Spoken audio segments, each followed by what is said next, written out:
Bi, Iya. masih sama ngomongin soal mitos.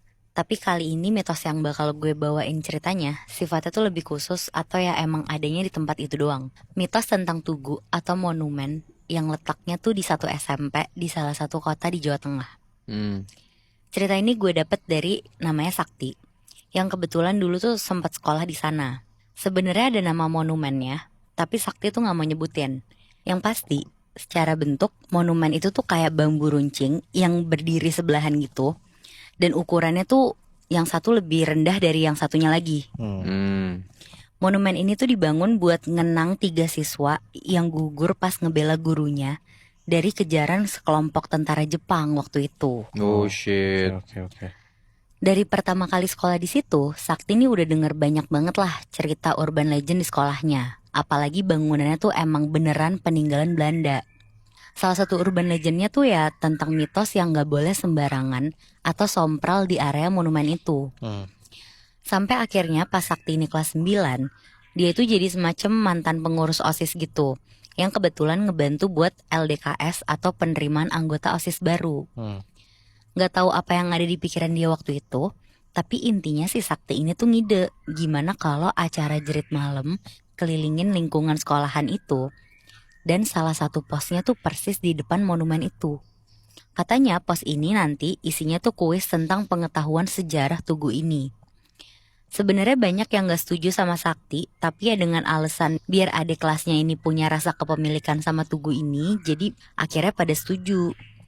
Tapi ya panitia minta buat Sakti ini tuh jadi semacam penjaga pos di situ, soalnya nggak ada yang berani. Oke. Akhirnya diterima nih sama si Sakti. Dan gak cuma sampai situ aja, si Sakti ini gak cuma ngejaga pos, tapi dia niat banget lah buat ngisengin si adik-adik kelasnya ini. Dengan dandanan sebisanya dan coret-coret di mukanya dia, si Sakti ini pura-pura jadi sosok arwah dari penjaga tugu sekolah ini. Oke. Tapi ya rencana ini gak diketahui nama siapa-siapa ya, mulai dari panitia lain bahkan sampai guru pembimbing. Dan bener aja nih, hampir seluruh regu yang isinya masing-masing 3 orang bener-bener selalu kaget, ketakutan, nangis, sampai lari lah setiap ngeliat si Sakti. Dan bukannya si Sakti ini ngerasa bersalah, di situ dia tuh ngerasa lucu banget. Dia ketawa-tawa kenceng. Sampai akhirnya pas udah masuk waktunya istirahat dan tidur, di situ Sakti ini baru bebersih nih di kamar mandi deket tugu sekolahnya. Pas Sakti cuci muka di depan cermin kamar mandi, dia nih ngedenger ada suara kayak ada cowok ngobrol gitu. Suaranya kenceng, tapi gak ada siapa-siapa nih di sekitar dia. Terus tiba-tiba ada kayak 3 cowok yang nyelonong jalan gitu aja di belakang Sakti ke arah ujung kamar mandi dalam. Secara postur badan tuh lebih tinggi dari Sakti.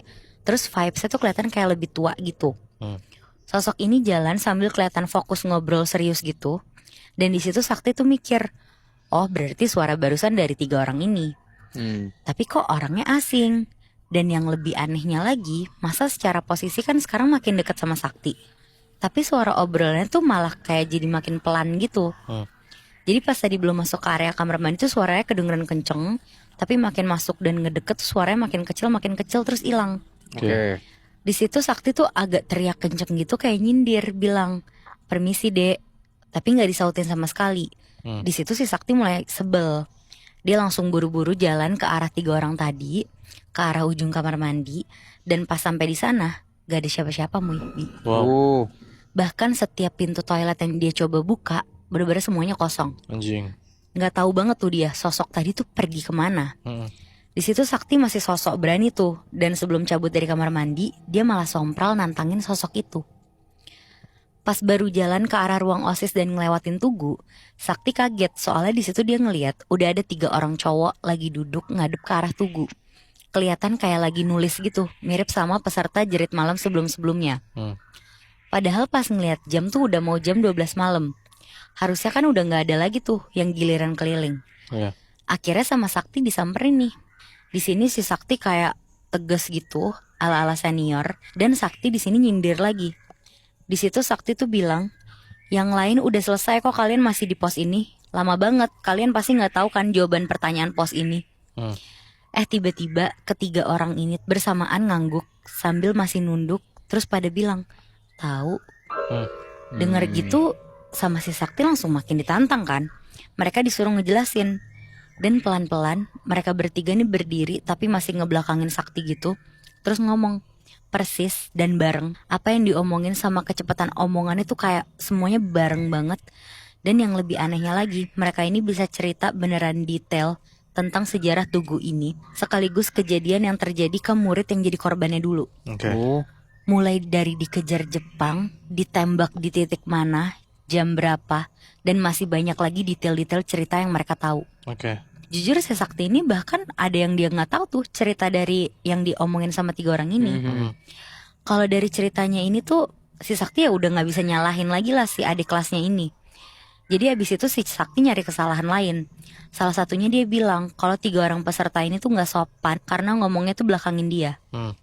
Pas dikasih tahu gitu, bukannya balik badan, tapi 3 sosok ini cuma nengokin kepalanya ke arah Sakti. Tapi nengoknya tuh full, bener-bener full. Jadi kayak muter gitu aja padahal badannya tuh masih ngadep depan. Dan gak cuma sekali, jadi ada beberapa kali sosok ini tuh muterin kepalanya gitu. Di situ si Sakti agak kaget, dia langsung jatuh ke belakang. Terus pas momen jatuh itu tuh gantian, dia yang kayak seolah-olah diisengin balik sama 3 sosok ini. Terus 3 sosok ini tuh ketawa-tawa.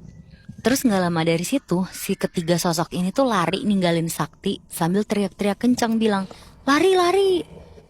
Sakti takut banget tuh ngeliat kejadian barusan, tapi dia tambah takut lagi sama suara teriakan ini. Takut karena saking kencengnya bisa kedengeran sampai ruang tunggu. Terus Sakti ketangkep basah lah jadi oknum yang ngisengin jerit malam tadi. Sakti buru-buru lari buat ngejar sosok-sosok tadi. Dan pas dia coba buat lari ngikutin, tiba-tiba kedengeran jelas dari belakang Sakti ada suara langkah lari juga. Tapi suara langkahnya tuh beneran kayak suara sepatu boots yang ada besinya gitu. Dan pas Sakti nengok ke belakang, tiba-tiba di belakangnya ini tuh udah banyak sosok tinggi, putih pucat, gak ada mukanya, tapi full pakai pakaian perlengkapan perang gitu, Moibi. Anjing. Kayak tentara Jepang zaman dulu. Iya. Makin panik nih si Sakti di situ. Dia cuma bisa lari kenceng aja, dia ngejauh. Dan yang bikin lebih panik lagi, katanya ketiga sosok yang diikutin sama Sakti ini tuh larinya nggak ngikutin jalan yang ada. Jadi satu persatu dari mereka itu tuh cuma tiba-tiba belok terus nembus tembok. Dan yang lainnya tuh juga kayak gitu. Jadi pada akhirnya si Sakti doang nih yang dikejar-kejar sama setan di belakangnya. Di sini Sakti udah nggak bisa mikir apa-apa, pokoknya dia tuh masih lari. Dan kalau misalkan dia nemu ada ruangan yang pintunya kebuka, dia bakal masuk lah ke sana. Dan pas banget nih, ada satu ruangan kelas yang kebetulan pintunya tuh kebuka. Di situ Sakti langsung masuk, dia lari ke arah meja paling belakang kelas buat ngumpet di bawahnya. Suara lari boots tadi masih kedengeran lalu lalang di luar kelas, kayak bener-bener suara gedebak-gedebuk gitu. Tapi ya untungnya sih gak ada satupun dari mereka yang masuk ke ruangan kelas yang diumpetin sama si Sakti ini. Dikira Sakti nih dia udah aman nih dari gangguan sosok-sosok barusan. Sampai tiba-tiba kedengeran banget kayak ada suara senapan ditembakin gitu. Oke. Terus ada suara teriakan cowok kesakitan gitu persis dari samping tembok kelas Sakti ini. Sakti cuma bisa merem gemeteran. Terus abis itu ada suara orang jatuh ke lantai kenceng banget dari tempat Sakti ngumpet ini. Dan tahu nggak, pas Sakti buka mata ternyata itu apa? Apa? Katanya di depan dia tuh persis udah ada salah satu cowok yang tadi, yang bertiga itu, jatuh dengan dadanya tuh berlobang banyak banget sambil ngalirin darah terus. Dan sosok cowok ini tuh kayak tembus tembok. Jadi yang di depan Sakti tadi tuh cuma setengah badan aja, bagian kaki dan lainnya tuh masih ada di luar tembok. Kayak ini tuh bukan orang beneran, ini tuh bener-bener setan gitu. Iya. Sakti udah gak bisa sosokan berani lagi kali ini. Dia cuma bisa teriak minta tolong kenceng banget sampai terus-terusan nangis. Sampai akhirnya setelah beberapa saat dia teriak-teriak, ada yang beneran ngejemput dia. Itu tuh ya si guru pembimbing OSISnya yang kebetulan emang lagi patroli. Soalnya katanya pas ngitung jumlah peserta acara kurang 1. Tapi ya untungnya si guru pembimbing OSISnya ini tuh baik. Malam itu dia nemenin Sakti dan sengaja gak disuruh tidur bareng sama panitia lain biar gak ada yang tahu juga sama ceritanya Sakti ini. Dan di situ Sakti cuma diingetin lagi kalau jangan sampai ide-ide isengnya dia nih dilakuin lagi ke depannya.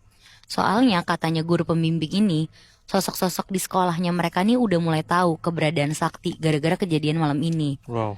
Jadi kalau sampai Sakti ngelakuin hal yang sama lagi, ya gak susah buat setan-setan tadi tuh beneran ngikutin Sakti. Karena kayak dia tuh udah jadi semacam DPO gitulah buat para setan. Anjir. Lagian sebagai senior, so tahu sih ya orang tahu tuh tempat keramat malah dipakai buat main-main ya. Iya. Gue emang gak pernah setuju sama yang namanya jurit malam gitu-gitu sih. Kayak anjing gak penting banget.